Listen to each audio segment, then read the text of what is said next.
Financial security, what's all the fuss about? So financial security, financial freedom, you've probably heard all these buzzwords. To me, financial security is really the idea that you can replace your current income, so whatever it is that you're earning at the moment. Now, what that does for you is it buys back your time. So you don't have to spend all your time working if you don't want to, but the same amount of money is coming in.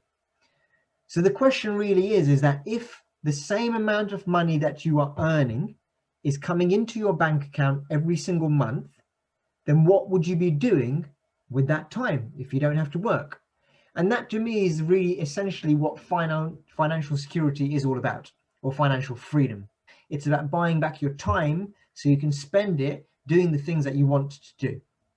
So I guess the best thing to do is find out what the average UK salary is. So if I scoot on over to ONS, Office of National Statistics website, then I can see that the provisional estimate of median disposable income in the UK is around £31,000 financial year end 2020. So what that means is there's a couple of points in there that are relevant. Number one, disposable income. So that to me indicates after tax, because you can dispose as disposable income. And the other thing they've said is median, right? So, let's have a look at the mean as well, because the mean will probably give you a slightly different figure. So you can see here, the mean income, 37,100. Yeah, so the mean, informally the average, if you add all the different salaries up and then you divide them by the number of salaries, you'll get the mean. Whereas the median is if you order all these salaries in a row from top to bottom and you find the exact middle, then the median is going to be whatever number that is in the middle.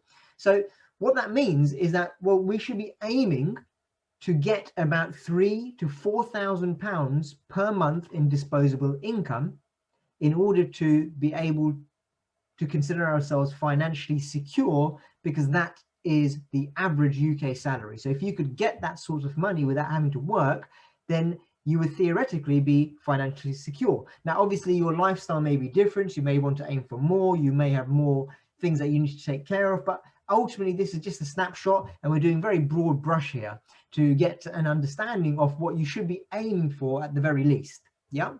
So I'm just going to go over to the actual test itself. A few points to consider is that in this actual test that I'm about to do, I'm not taking into account pensions, I'm not taking into account inheritance or lump sum payouts, and I'm not taking into account inflation either. This will very much just reveal what you have to do to become financially free and answer the question is the system actually against you?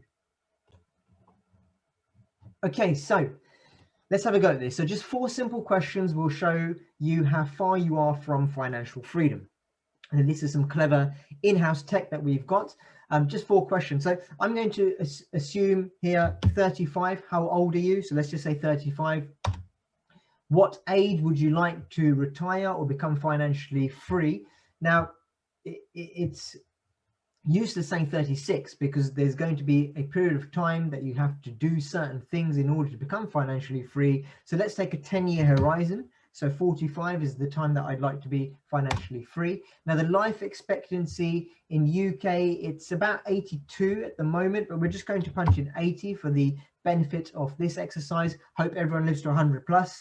And then how much money would you comfortably like per month once you retire or you're financially free? So let's just take £3,000 as an average. Now you're probably going to need a little bit more because, you know, remember this disposable income is probably going to be after tax, but let's just take £3,000 as an example. So now this is going to spit out a summary to me, and let's have a look at the summary. So you want to be financially free 10 years from now, and once you're financially free, you're going to have 35 years of retirement leisure, financial freedom, money coming in. Yeah. So after you actually become financially free, you're going to need this £3,000 per month for the next 35 years. Yeah. So this equates to £1.26 million that you need set to the side before you're financially free. And the theory behind it is this, is that you're 35 now, and then you're going to become financially free at 45, 10 years time.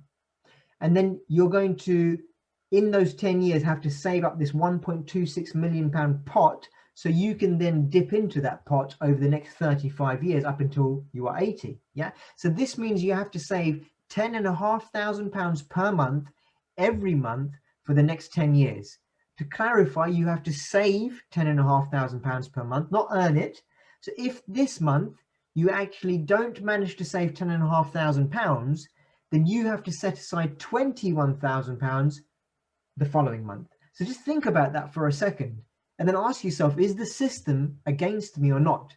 Do you see yourself saving £10,500 per month at the moment that you need to put to the side, so that when in 10 years time you have this lump sum of £1.26 million, you can dip into that pot at £3,000 a month for the next 35 years up until you're 80? Or have you not got the ability to do that? Well, what I know is that the stats show that the average UK income is nowhere near £10,500 anyway, let alone earning it. You can't save it. You're not even earning that much technically as an average. So we have to find another way of being able to create some sort of vehicle that will pay us £3,000 per month, let's say 10 years from now. Yeah. Now, like I said, I'm not taking into account inflation or pensions or lump sum payouts, but what this should show you actually is that inflation dictates that your money is going to devalue over time. So you're going to need more than £3,000 per month 10 years from now anyway. Yeah. If you want to actually become financially free earlier than 10 years, then you have to save more money. So the only option that you have is, well, okay, I'm going to have to increase the period in which I work. So maybe you want to be financially free 20 years from now. But you see, even if you punch those figures in, then the math still won't work out. There has to be something else that you're doing so that in 10 years from now, however long it is that you've got in your mind that you want to be financially free, there's something in place that's paying you on a monthly basis, some sort of guaranteed income for life. And that income is the same as what you may be getting if you were working.